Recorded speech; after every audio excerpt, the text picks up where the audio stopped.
आजकल ये सारा उत्सव संपूर्ण भारतवर्ष में दिखाई देता है। रक्षाबंधन तो होता था, लेकिन विशेषकर बहनों ने भाइयों को राखी बांधने का प्रचलन बहुत बढ़ा है। तो संस्कृति की चिंता करने वाले सब लोगों को आनंद होता है कि अपनी सांस्कृतिक परंपरा का एक काम सारे भारतवर्ष में बड़े पैमाने पर होने लगा है।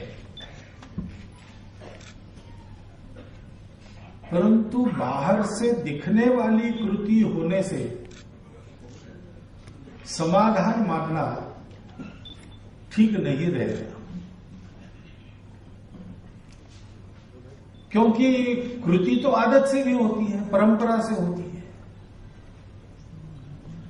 कृति के पीछे विचार है, सोच समझकर कृति की जा रही है।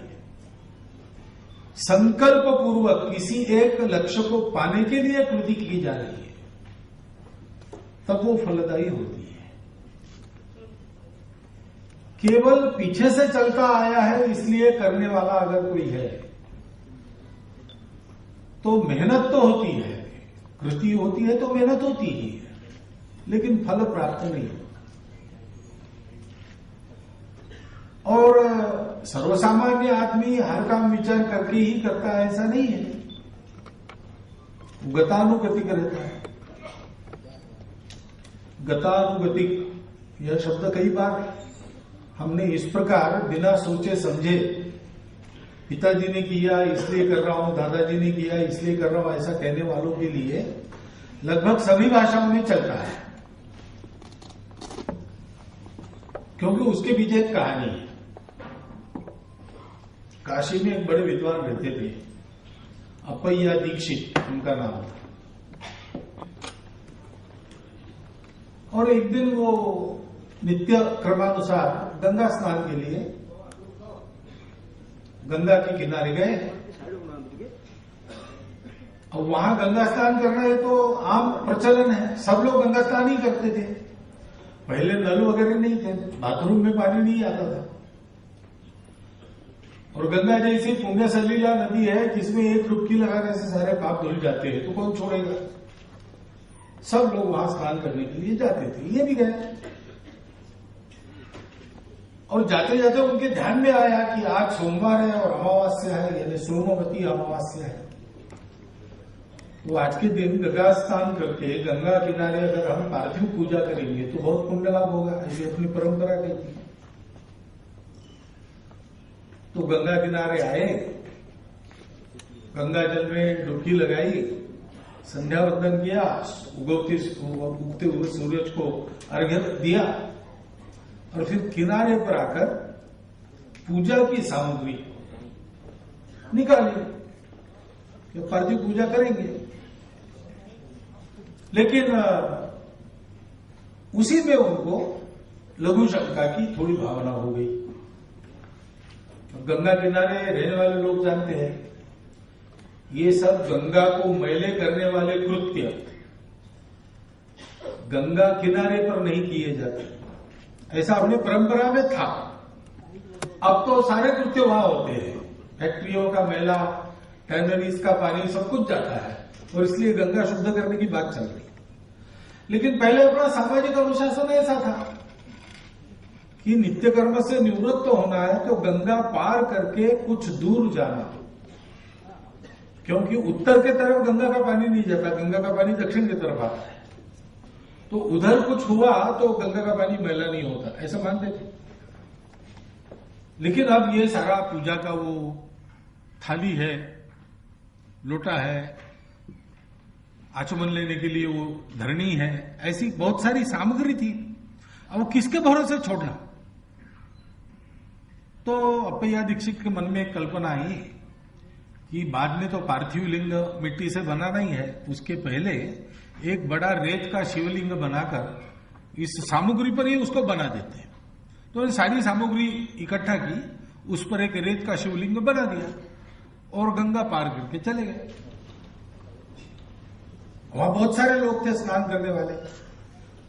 वो सब पहचानते थे अप्पैया दीक्षित को। उन्होंने देखा कि अप्पैया दीक्षित आज अगर गंगा किनारे अपने झोले में से कुछ निकालकर उस पर शिवलिंग बना रहे, इसका मतलब इससे बहुत बड़ा पुण्य लाभ होने वाला है। तो सब लोग फटाफट किनारे आ गए, अपने वस्त्र और पास में जो कुछ था वो एक जगह रखा, सबने उस पर रेती का एक एक शिवलिंग बना दिया। और जैसे अप्पैया दीक्षित गंगा पार गए थे, वो भी गंगा पार चले गए। अप्पैया दीक्षित अपने निवृत्त होकर वापस आने लगे तो ये लोग मिले, कहाँ आए थे? नहीं, आप इधर आ गए तो हमने सोचा आपका अनुकरण करना चाहिए, इसलिए आ गए। अच्छा चलो वापस आ गए। देखते तो शिवलिंग का सामग्री का, क्योंकि सब लोगों ने रेत की शिवलिंग बना दिए थे, अपना कौन सा पहचान में नहीं आता था। हताश होकर अप्पैया दीक्षित के मुख से एक श्लोक बाहर आया। उसकी दूसरी पंक्ति है, गतानुगतिको लोको न लोको पारमार्थी कहा। लोग अच्छा काम भी करते हैं तो भी चलते आया है इसलिए करते, पारमार्थिक भाव से नहीं करते। और इसलिए इतने सारे कर्म पूजा भारतवर्ष का लगभग प्रत्येक व्यक्ति करते रहता है जीवन में, लेकिन सबको मुक्ति नहीं मिलती, मोक्ष नहीं मिलता। और इसलिए कृति के पीछे विचार कौन सा है, भाव कौन सा है, इसका महत्व है। और इसलिए ऐसे पर्व त्योहारों पर ये स्मरण करना चाहिए कि ये मैं क्यों कर रहा हूं। रक्षाबंधन का कार्यक्रम है, अपने यहां पर परंपरा से चलते आए हुए आने वाले इतने पर्व है कि रोज हम उत्सव मना सकते हैं, परंतु कुछ उसमें पर्व ऐसे हैं जिनका सामाजिक महत्व है। बिल्कुल वर्ष के प्रारंभ में जो आता है वर्ष प्रतिपदा, उसका सामाजिक महत्व है। वो अपने संस्कृति के विजय का दिवस है, इसलिए हम उस दिन पताका लगाते घर पर, उस दिन संकल्प करते हैं, स्वतः संकल्प का दिवस है।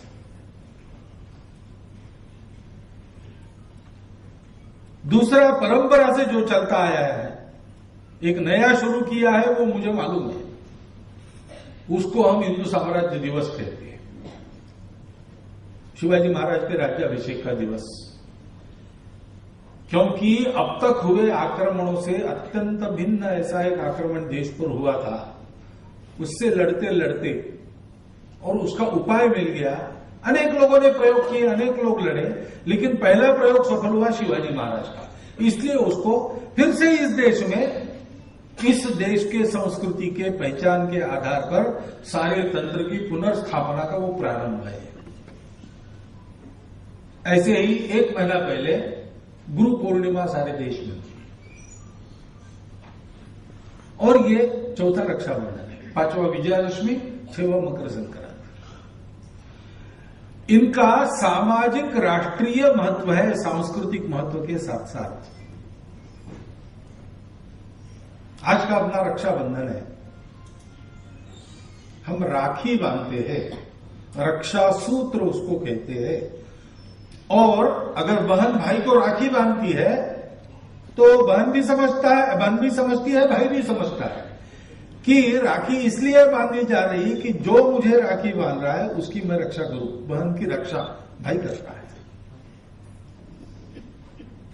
जहां भाई बहन का ये कार्यक्रम नहीं होता था, वहां पुरोहित तो अपने यजमानों के पास जाकर रक्षा सूत्र बांधता ही था,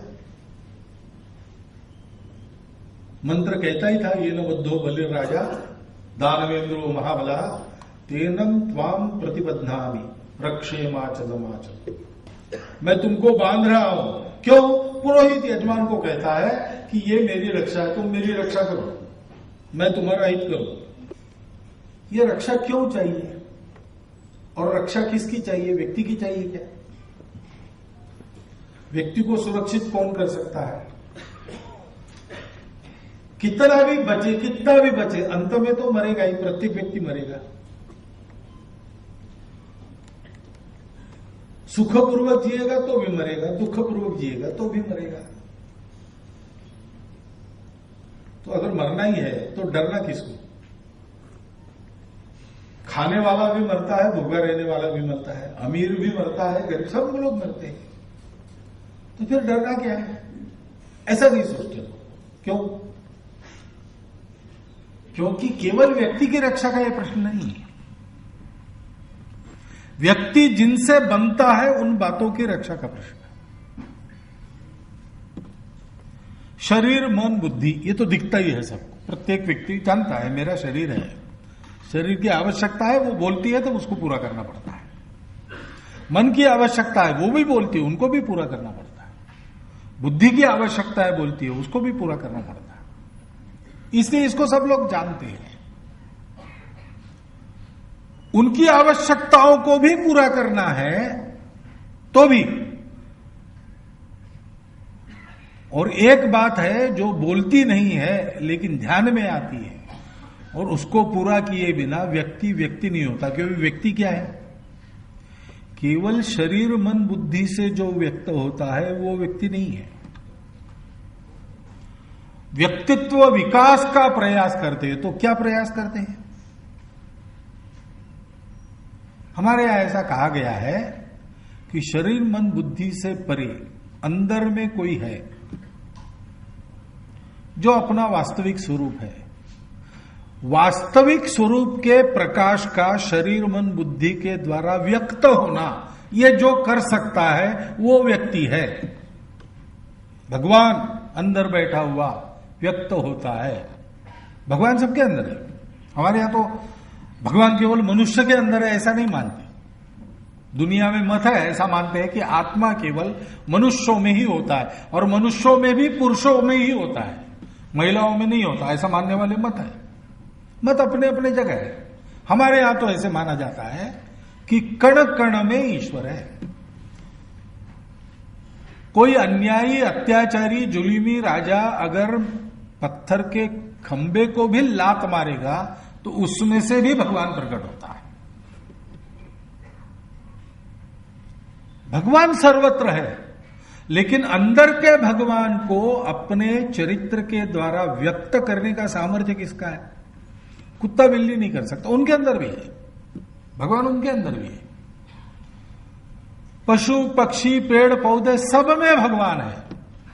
परंतु अपने अंदर के भगवान को व्यक्त करना, और इतनी मात्रा में व्यक्त करना कि करनी करके नर का नारायण हो जाना, यह सामर्थ्य किसका है? यह सामर्थ्य जिसका है उसको मनुष्य कहते हैं। उसी को मनुष्य कहते हैं। ये जो नहीं कर सकता, जिसमें ये गुण नहीं है, उसको प्राणी कहते हैं। प्राण है उसमें, लेकिन वो मनुष्य नहीं है। मन है उसमें, कम ज्यादा मात्रा में है, लेकिन वो मनुष्य नहीं है। मनुष्य का मन मन क्यों? क्योंकि वो मन जैसे बंधन का कारण बनता है, वैसे वो मुक्ति का भी कारण बनता है। मन एवं मनुष्यानाम कारणम बंध मोक्ष की, ये मनुष्य की विशेषता है। और इसलिए अपने यहां पूर्वजों ने ऐसा माना कि अपने अंदर के इस भगवान को अपने द्वारा पूर्ण अंश में प्रकट करना, यह मनुष्य जीवन का सर्वोच्च कर्तव्य है। इसको पूरा करने के बाद कभी समाप्त न होने वाला और कभी फीका न पड़ने वाला सुख मिलता है। बाहर की वस्तुओं के पीछे भागेंगे, जैसा कि अध्यक्ष महोदय ने कहा, पैसे के पीछे भागोते हुए उसमें सुख नहीं है। क्यों नहीं है? सुख उसमें बाहर की वस्तुओं में है नहीं। सुख अपने अंदर है, और इस कारण है कि ये जो भगवान है उसको आनंद चाहिए। ऐसा सोचने के कारण सारी वस्तुएं बनी, सारे जीव बने, सारे प्राणी बने। तो उसमें आनंद कहां से आ गया? उसी का आनंद। उसको जो आनंद चाहिए अपनी मनोरंजन के लिए उसने जो उत्पन्न किया है, उसका उद्गम वही है। उसको पालो तो सब कुछ मिलेगा, और वो बाहर नहीं होता, वो अपने अंदर है। रसगुल्ला खाओ, 5 खाओगे, 10 खाओगे, कितना खाओगे? आनंद हो है। रसगुल्ले में सुख है, ऐसा हम मानते हैं। 100 खाएंगे, 200 खाएंगे, कितने खाएंगे? इससे ज्यादा। फिर ना कहेंगे तो लोग आग्रह करेंगे और 100 खाएंगे। 300 के बाद रसगुल्ला सामने लाया तो उल्टी हो जाएगी, क्योंकि सुख उस रसगुल्ले में नहीं। अर्थशास्त्र भी कहता है law of diminishing marginal utility. ये यूटिलिटी डिमिनिश कैसे होती है? क्योंकि यूटिलिटी की कल्पना हमने की है, वो रसगुल्ले की नहीं है, और इसलिए उसको पाना है। लेकिन कैसे? उसका प्रकाश पूर्ण फैलाना है।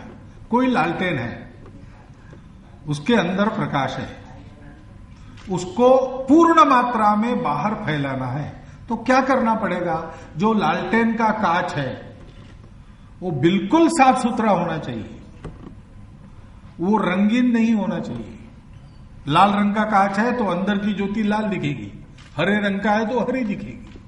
उसका अपना रंग नहीं होना चाहिए, उस पर मैल नहीं होना चाहिए। मैल हो जाएगा ज्योति धीमी पड़ जाएगी।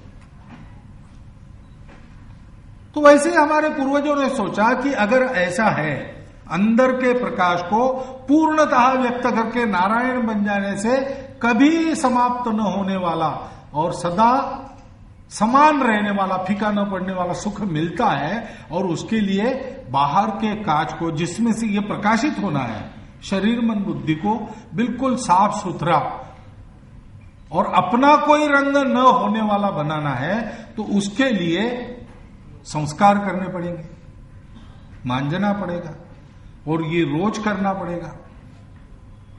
उसके लिए उन्होंने एक संस्कारों की पद्धति बनाई, जिससे हमारे देश का एक स्वभाव बन गया। वो संस्कृति है। मनुष्य अपने अपने स्वभाव को लेकर उन्नत होता है तो वो उसकी उन्नति उसको सुख देती है। मनुष्य अगर स्वभाव को छोड़कर सुख की सारी बाहरी वस्तुएं पाता है, वो सुखी नहीं होता।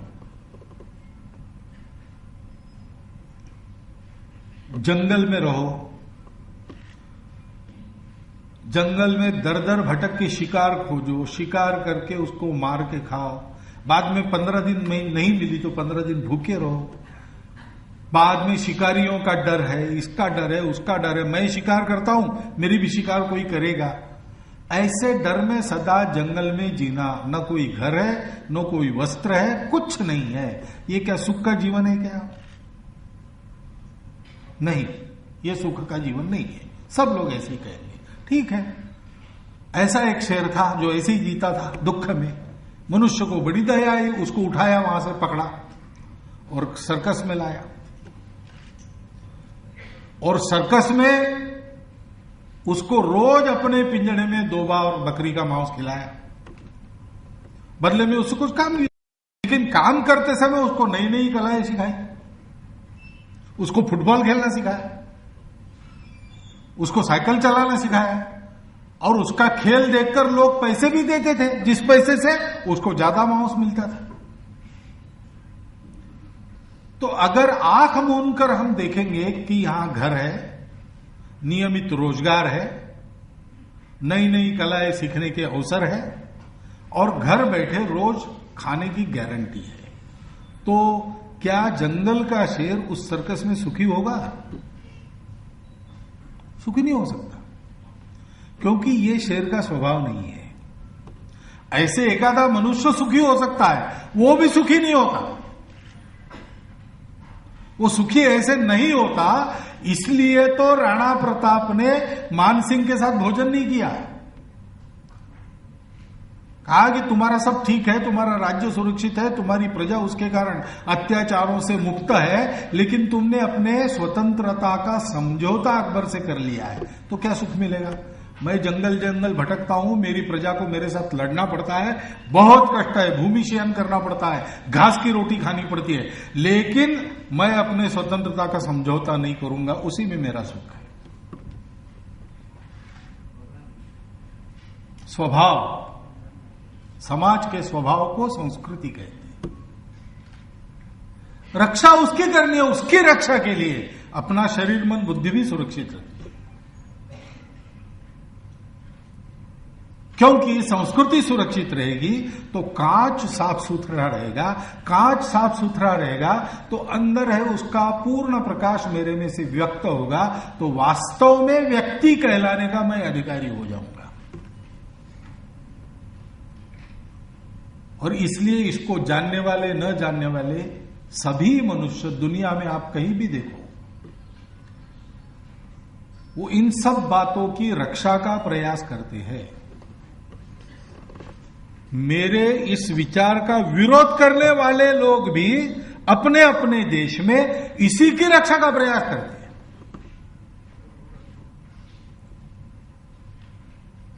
भी जगतीकरण, ग्लोबलाइजेशन की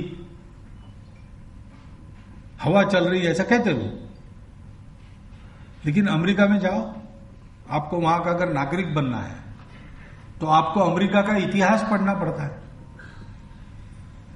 अमेरिका के विचारों का अनुकरण करने का दावा करने वाले लोग हमारे देश में बताते हैं कि इतिहास वगैरह सब फालतू है, इतिहास से पैसा नहीं मिलता, जिससे पैसा नहीं मिलता वो फालतू है, इसलिए इतिहास पाठ्यक्रम से बंद करो। अगर है ही तो विकृत इतिहास भरो, ताकि लोग चुपचाप मुंडी नीचे डालकर जिसकी नौकरी करनी पड़ती है उसकी नौकरी करते रहे। लेकिन उनके देश में क्या है, वहां आपको अमेरिका का इतिहास मालूम करना पड़ता है, फाउंडिंग फादर्स का चरित्र पढ़ना पड़ता है, उसकी परीक्षा होती है, उसमें पास होने पर आपको वहां का नागरिकत्व मिलता है, नहीं तो नहीं मिलता है। क्या है भाई, अब्राहम लिंकन का नाम नहीं सुना तो क्या बिगड़ता है, अमेरिका में रह सकते हैं। डॉक्टरी करने के लिए अब्राहम लिंकन का चरित्र नहीं चाहिए। कोई पेशेंट अब्राहम लिंकन के चरित्र के अनुसार ठीक नहीं होने वाला। डॉक्टरी विद्या बहुत अच्छी आती है, अपना काम ठीक कर सकता है, अमेरिका में रह सकता है वहां का नागरिक बनकर, नहीं रह सकता। डॉक्टरी आना अच्छी बात है, उसके लिए हमको चाहिए ये आदमी अच्छा डॉक्टर है, लेकिन उसको अब्राहम लिंकन का चरित्र मालूम चाहिए, नहीं तो ये अमेरिका का आदमी नहीं बन सकता। क्यों नहीं बन सकता? क्योंकि समाज का स्वभाव, उसका प्रतीक है अब्राहम लिंकन। और इसलिए समाज के विकास की पहली शर्त है सुरक्षा। जो सुरक्षित नहीं है उसका विकास भी नहीं होता। सुरक्षित नहीं है वो कहां विकास पर ध्यान दे सकता है? उसको तो आए दिन अपने जान को बचाने की पड़ी है, उसी की व्यवस्था करते करते उसका समय और उसके साधन समाप्त हो जाते हैं। विकास की बात ही नहीं कर सकते। सुरक्षा चाहिए, सुरक्षा चाहिए तब विकास होगा। विकास की पहली सीढ़ी है सब मामलों में सुरक्षा। और पहले तो सुरक्षा का विषय बहुत आसान था कि बाहर से होने वाले आक्रमणों से, शत्रुओं से, जीव जंतु जंगल के लेकर तो मानवीय शत्रु, इनसे सुरक्षा, और बीमारियां, रोग, पर्यावरण की उथल पुथल, उसमें से सुरक्षा। बस सुरक्षा का विषय समाप्त। पक्का सुरक्षित घर चाहिए, घर की रक्षा करने वाले, हाथ में तलवार लेकर पहरा देने वाले अच्छे लड़ाकू लोग चाहिए, तो मैं सुरक्षित हूं। लेकिन अब ऐसा नहीं रहा। अब आदमी ने देखने के लिए तो तलवार छोड़ दी, लेकिन तलवार से ज्यादा घातक अस्त्र शस्त्र बनाए, और बिना हाथ में तलवार लिए दूसरों को जीतने के तरीके भी बनाए। अपने ही देश में बैठे आपके सरकार में एक भी आदमी अपना न रखते हुए वो आपके ही सरकार के द्वारा आर्थिक बंधनों से आपको पराजित कर सकते हैं। किया है दुनिया भर में, वर्तमान साक्षी। आपकी सरकार उनके वश हो जाए, इसलिए आपका दिमाग बदलकर उसको, आपका अपना दिमाग न रखते हुए अपने दिमाग का प्रत्यारोपण उस पर करना, शिक्षा के द्वारा, तरह तरह के लालचों के द्वारा, दूरदर्शन के सूक्ष्म प्रचार के द्वारा, ये तंत्र चल रहे हैं, चल रहे। इस सत्य को कोई नहीं नकार सकता। तो आज सुरक्षा का विषय इतना व्यापक बन गया है, अपने देश के जन, जल, जंगल, जमीन, जानवर, परंपरा सहित सब बातों की सुरक्षा। एक बार मैं सुरक्षा विशेषज्ञों के बैठक में गया तो मैंने सुरक्षा विषय के आयाम वहां पर सुने। खाद्यान्न सुरक्षा, ये भी अपने राष्ट्र की सीमा सुरक्षा से विषय संबंधित है।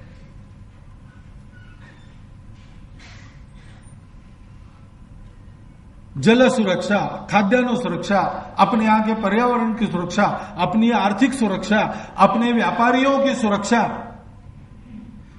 इनमें से किसी भी एक दरवाजे में छेद होने के बाद शत्रु उसमें से अंदर घुस सकता है।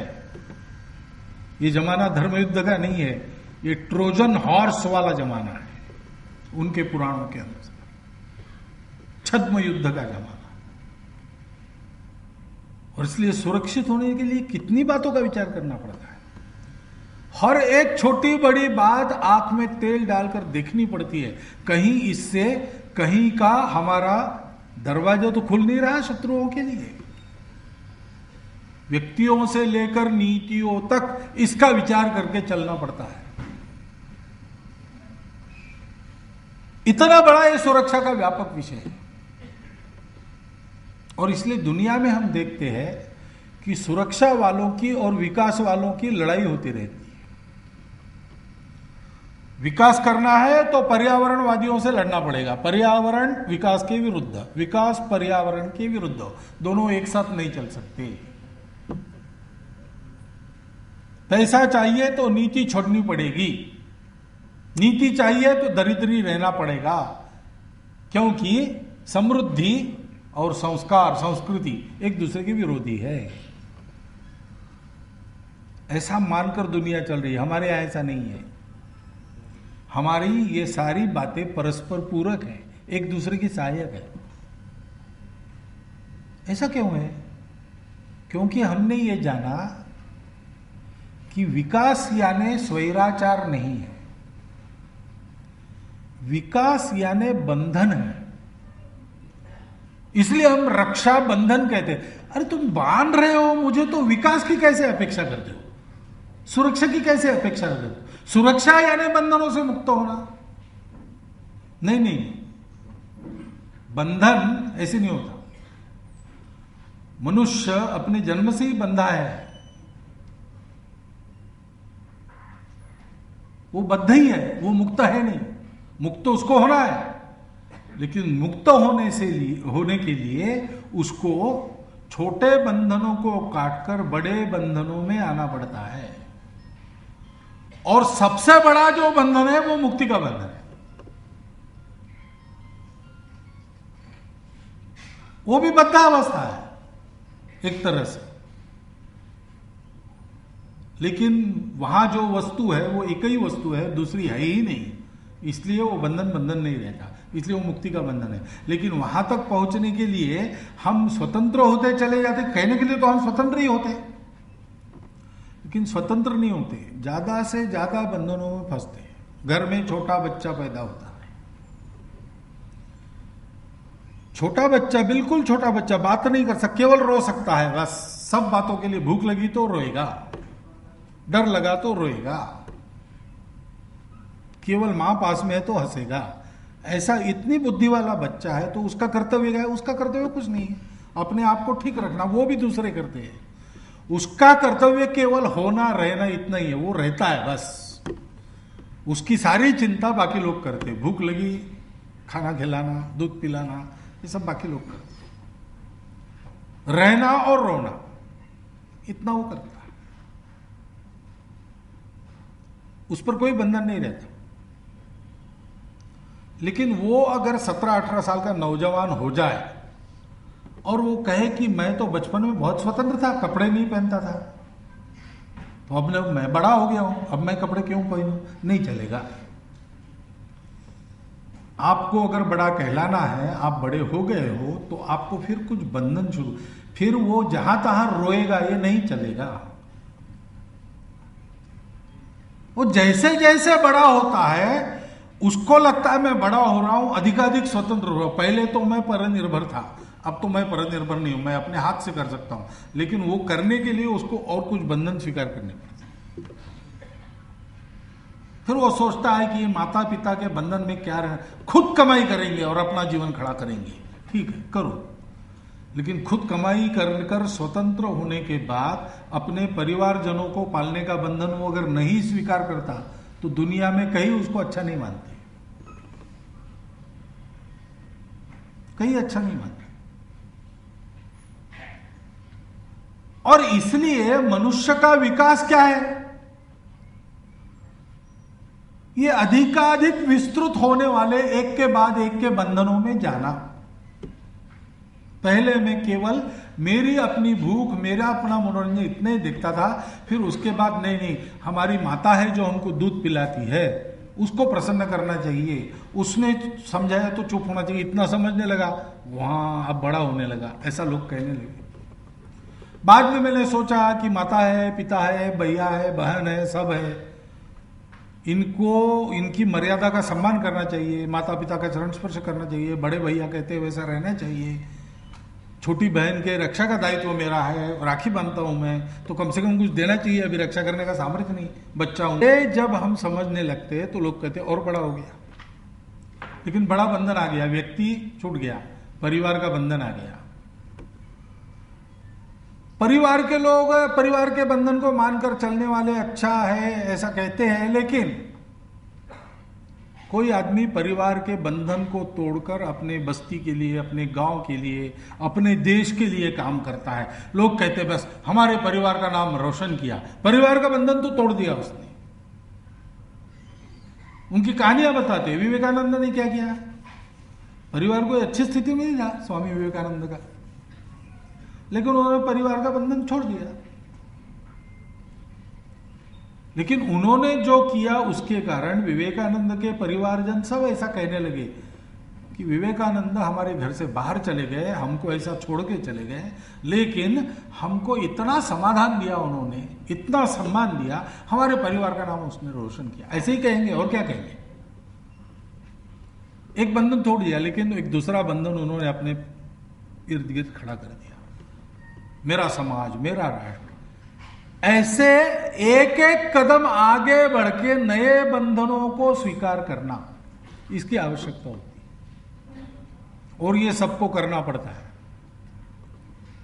क्योंकि कोई दूसरा अपना विकास नहीं करता, कोई दूसरा अपना विकास नहीं करता। विकास कौन करता है? धर्म से चलने वालों का धर्म विकास करता है। पहले ऐसा एक श्लोक महाभारत में है, राज्ञः धर्मणि धर्मिष्ठा पापे पापा समे समा लोकस तदनुवर्तन्ते। राजा का वर्णन है, राजा अगर धर्मिष्ठ है, धर्मणीय है, तो प्रजा धर्मिष्ठा होगी। राजा अगर पाप करने वाला है तो प्रजा भी पाप की ओर प्रवृत्त होगी। राजा अगर समदृष्टि वाला है तो प्रजा भी समदृष्टि वाली होती है, क्योंकि प्रजा उसका अनुकरण करती है, जैसा राजा वैसी प्रजा। लेकिन जैसा राजा वैसी प्रजा, ये भी कैसे होता था? और आज तो राजा को बनाने वाली प्रजा ही है, दूसरा कोई नहीं। हमारे राजा कौन होंगे हम तय करते हैं 5 साल के बाद, तो हमारे राजा हमारी जैसी ही होते हैं, यथा प्रजा तथा राजा, ऐसा होता है। People get the government they deserve.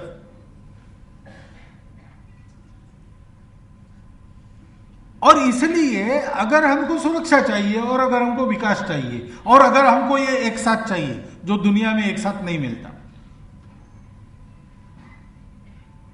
तो हमको अपनी परंपरा को सोचना पड़ेगा, स्मरण करना पड़ेगा, उसको अपने आचरण में लाना पड़ेगा, उसका एक युगानुकूल रूप खड़ा करना पड़ेगा, क्योंकि परंपरा तो पुरानी होती है, समय हमेशा नया होता है। नए समय में पुरानी बात नहीं चलती, लेकिन जमीन हमेशा पुरानी रहती है। और सारे आसमान में उड़ने वालों को भी जमीन के पास वापस आना पड़ता है। चिड़िया उड़े कितनों आकाश, चारा है माटी के पास। और इसलिए अपने परंपरा से हमको जो स्वभाव के मूल्य मिले, उन मूल्यों पर अपने पैर पक्के रखकर नए समय की नई हवा के अनुसार उस परंपरा को ढालकर अपने आचरण से व्यक्त करने वाला समाज वो आगे बढ़ता है। वो अपने स्व की भी रक्षा कर लेता है, अपने स्व की रक्षा करने के कारण सुरक्षित हो जाता है, और सुरक्षित होने के कारण विकसित होता है। भारतवर्ष का विकास करते करते भारत ही नहीं रहा तो भारतवर्ष का विकास होगा ही नहीं। और जिसको अपना चेहरा नहीं है, ऐसे भारत का उपयोग बाकी सारी दुनिया अपने गुलाम के नाते ही कर लेंगी, ये निश्चित बात है। क्योंकि दुनिया में जिसकी पहचान नहीं, उसको न सुरक्षा है न प्रतिष्ठा है। उसका विकास यानी एक धनी आदमी के सुखी गुलाम का विकास होगा। ऐसा विकास हमको नहीं चाहिए। हमको सुरक्षा भी चाहिए, हमको विकास भी चाहिए। ये दोनों एक साथ चाहिए तो हमको अपने स्व को युगानुकूल आचरण से व्यक्त करना होगा, क्योंकि वही एक स्व दुनिया में ऐसा स्व है जिसके पास ये उपाय है दोनों साथ साथ चलाने का। और ये दायित्व हम सबका है। ये ठेके पे देने वाली बात नहीं है, राजा पर छोड़ देने की बात नहीं है। राजा पर छोड़ देने की बात नहीं है, क्योंकि प्रजातंत्र का जमाना है।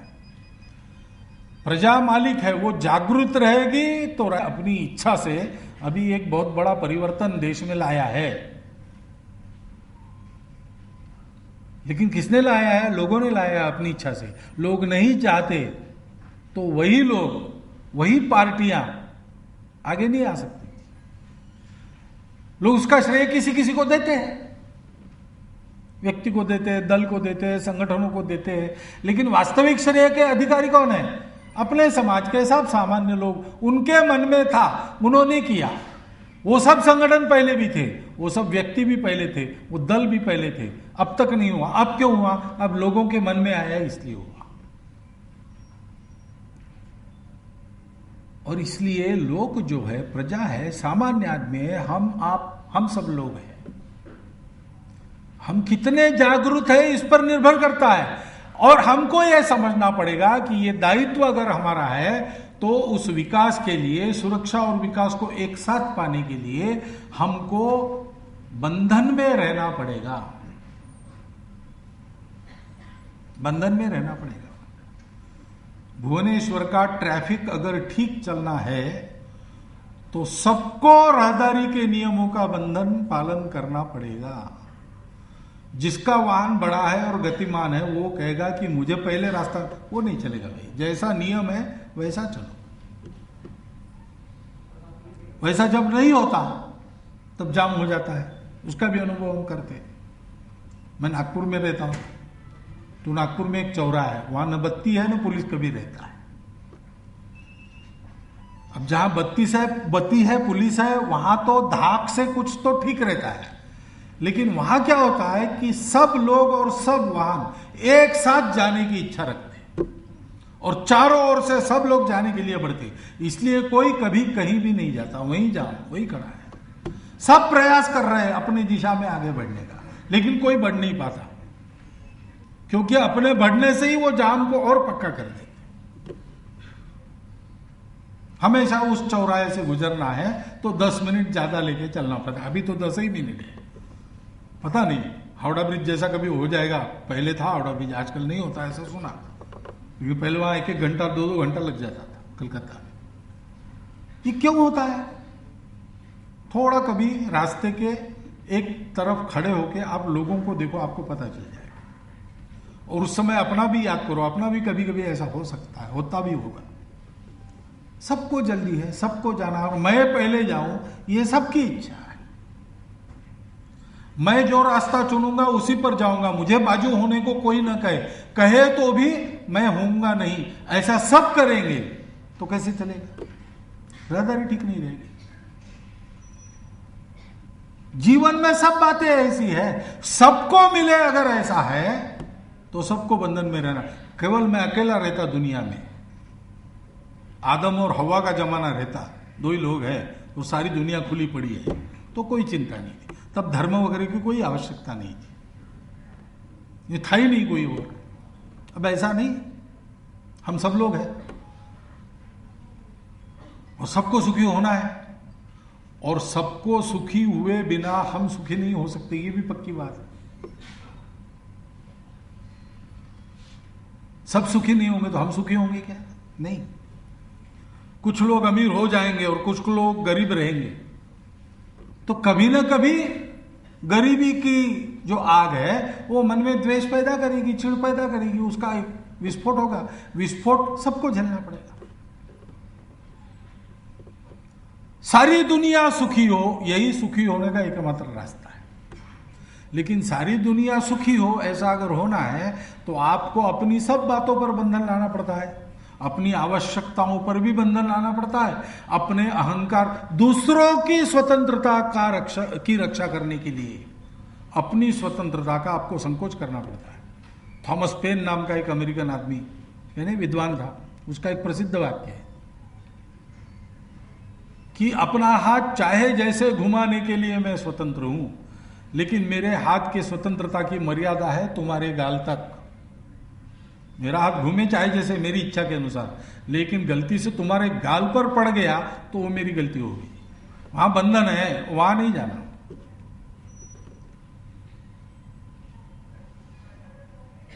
ये स्वयं समझना, स्वयं इसको समझाते हैं, स्वयं समझते हैं और ऐसा आचरण करते हैं तो कहते हैं कि ये लोग धार्मिक है। और जब सारी दुनिया ऐसी थी तब किसी राजा की आवश्यकता नहीं थी, उस स्थिति का वर्णन है अपने आप। न राज्यम नैव राजासीत न च दंड्यो न च दांडिका। राज्य नहीं था, राजा नहीं था, दंड करने लायक आचरण कोई करता नहीं था, इसलिए दंड करने वाला भी कोई नहीं था। फिर चलता कैसे था? धर्मे नैव प्रजा सर्वे रक्षन्ति स्म परस्पर। धर्म से लोग एक दूसरे की रक्षा करते थे। यानी क्या? हम अपनी भाषा भी भूल गए आजकल। धर्म कहने के बाद हमको पूजा पाती याद आती है। धर्म की बात करने वाले को कहते कम्युनल है, कम्युनल है, कम्युनल है। लेकिन धर्म से इन सब बातों से कोई संबंध नहीं है। धर्म वह है जो सबकी धारणा करता है, धर्म वह है जो सबको जोड़ता है, धर्म वह है जो सबको तमस से ज्योति की ओर अग्रसर करता है, मृत्यु से अमृत की ओर अग्रसर करता है, वो धर्म है। जिससे इस लोक में और परलोक में दोनों में सुख की प्राप्ति होती है, वो धर्म है। रक्षा बंधन ये धर्म का बंधन है।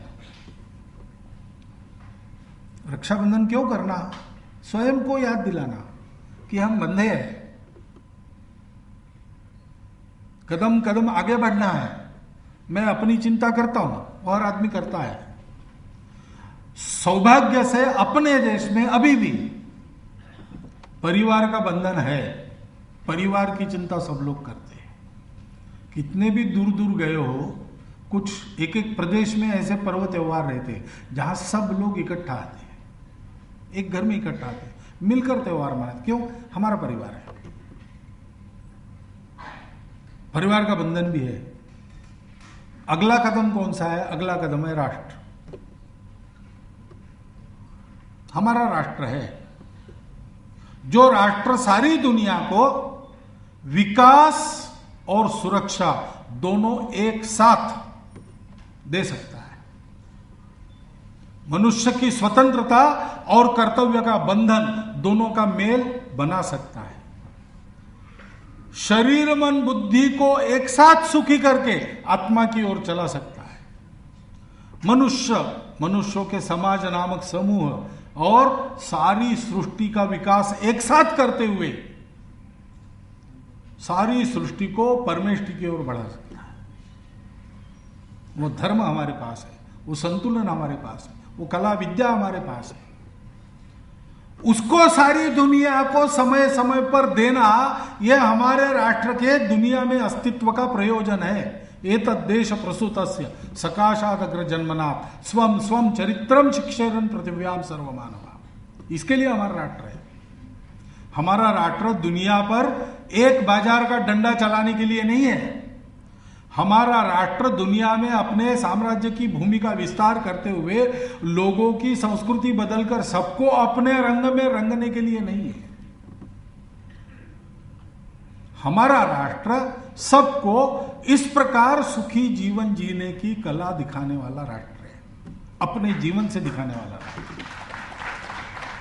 इसलिए हम संघ के लोग कहते हैं हमारा हिंदू राष्ट्र है। हमारी हिंदू का मतलब यही है।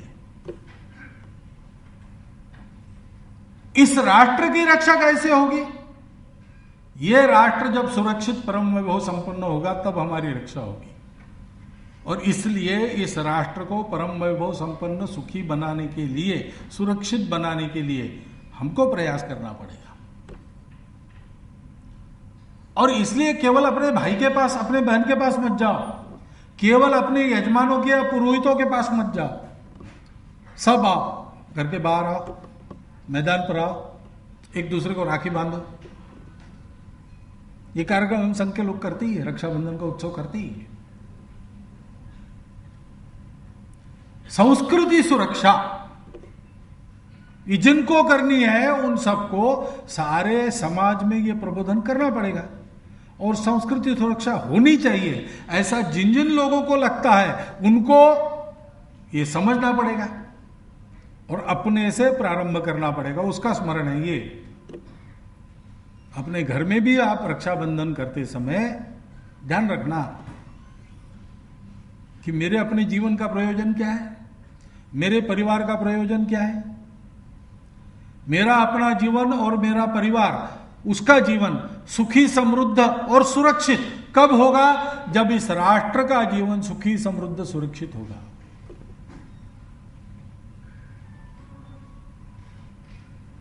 बकासुर के संकट से चिंताक्रांत वो एक परिवार वो शोक कर रहा था। पिताजी कह रहे थे मैं जाऊंगा, पत्नी कह रही थी नहीं नहीं नहीं, आप तो सबको दाना पानी देने वाले आप रहो, मैं जाती हूं, बच्चे आपके सुरक्षा की छाया में बड़े हो जाएंगे। तो बड़ी लड़की कहती थी नहीं तो भी मुझे पराये घर में ही जाना है, तो मुझे उस राक्षस को ही दे डालो, मैं वहीं जाके मर जाती हूं, नहीं तो भी आपको दूसरा क्या लाभ है मेरा। और बच्चा छोटा था लेकिन वो कहता था ऐसे कैसे, मेरे होते हुए आपको कौन हाथ लगा सकता, मुझे एक डंडा दे तो मैं जाके उस राक्षस को मार दूंगा। ऐसा संवाद चल रहा था। कुंती ने सुना, उनके घर में रहती थी।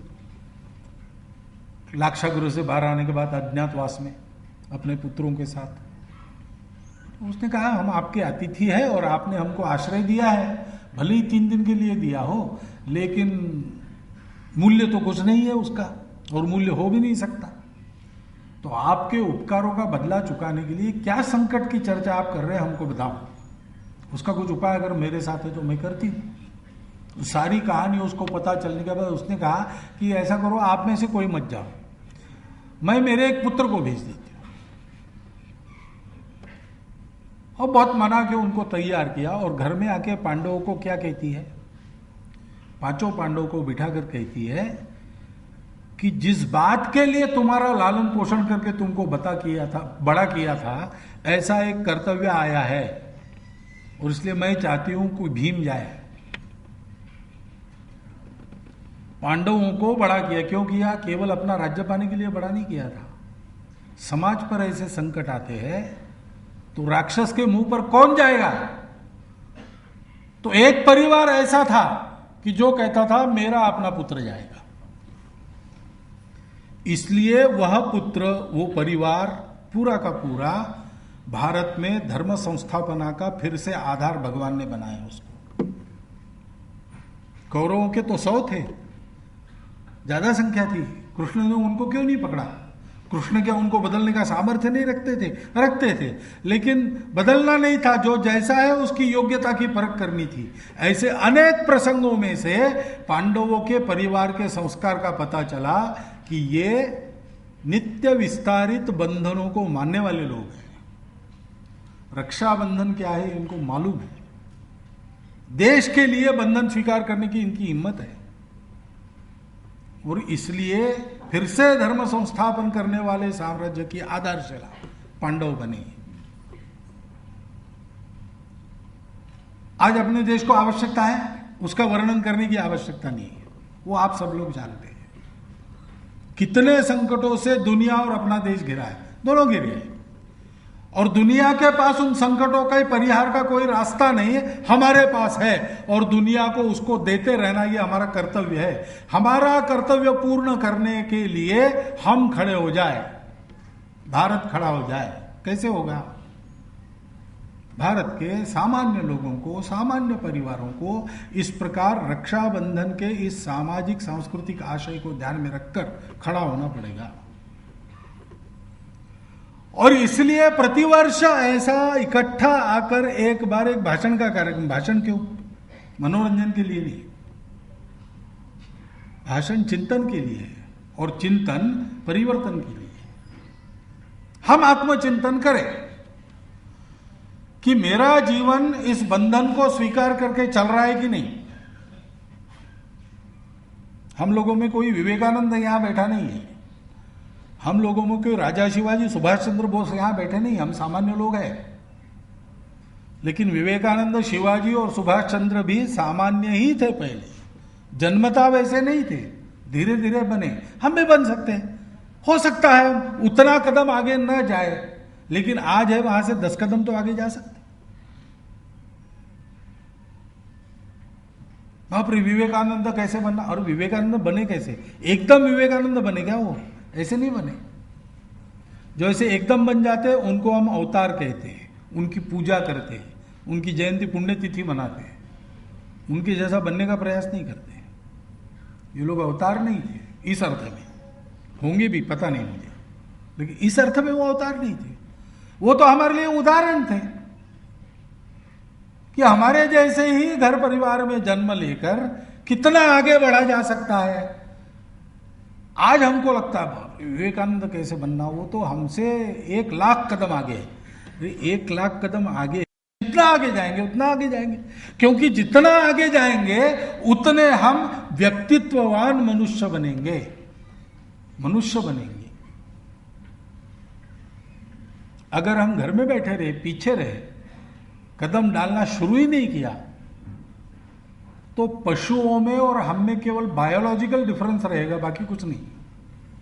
और वो तो सब प्रकार के जीव जंतुओं में बायोलॉजिकल डिफरेंस है, अलग अलग जनर है, अलग अलग स्पीसीज है। हम केवल इतना ही अंतर रखते हैं क्या? नहीं, हम मनुष्य हैं, हम व्यक्तित्ववान लोग हैं। तो हमको रक्षा के लिए बंधन को स्वीकार करना पड़ेगा। रक्षा के लिए बंधन स्वीकार करने वाले समाज की सुरक्षा भी होती है, विकास भी होता है, प्रतिष्ठा भी होती है। और केवल इतना नहीं, ऐसा होकर वह समाज अन्य समाजों के लिए पथ प्रदर्शक समाज बनता है।